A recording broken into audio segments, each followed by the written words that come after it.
গণেশের এই ৫ মন্ত্র পাঠে কাটবে জীবনের সকল বাধা। জীবন হবে সুখ সমৃদ্ধিতে পরিপূর্ণ। চলুন তাহলে শুরু করা যাক। প্রথম মন্ত্র: বিঘ্নেশ্বরায় বরদায় সুরপ্রিয়ায় লম্বোদরায় সকলায় জগদ্বিতায় নাগাননাথ শ্রুতিযোগ্য বিভূষিতায় গৌরীসুতায় গণনাথ নমো নমস্তে। দ্বিতীয় মন্ত্র: বক্রতুণ্ড মহাকায় সূর্যকোটি সমপ্রভ নির্বিঘ্নম কুরু মে দৈব সর্বকার্যেষু সর্বদা। তৃতীয় মন্ত্র: একদন্তায় শুদ্ধায় সুমুখায় নমো নমঃ প্রপন্নজনপালায় প্রণতার্তি বিনাশিনে।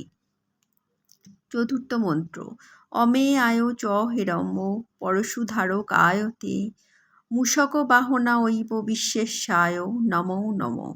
পঞ্চম মন্ত্র: একদন্তায় বিদ্মহে বক্রতুণ্ডায় ধীমহি তন্নো দন্তি প্রচোদয়াৎ।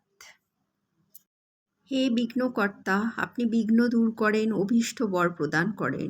দেবতাদেরও প্রিয়, স্থূলকায়, সকল কলায় পারদর্শী, জগতের হিত করেন, হাতির মতো মুখ বিশিষ্ট, বেদ ও সমস্ত জ্ঞান রয়েছে আপনার। গৌরীর পুত্র আপনি।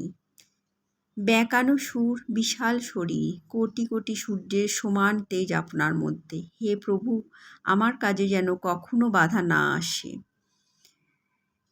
হে পঞ্চমুখ বিশিষ্ট, আপনার ব্যাপ্তি মাপা যায় না।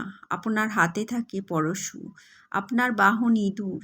বিশ্বেশ্বরকে বারংবার নমস্কার। এক দাঁতের বক্রাকার সুরবিশিষ্ট ধী শক্তি আপনি। আপনার মনোযোগ দিন, জ্ঞানের আলো আপনি দান করেন। হে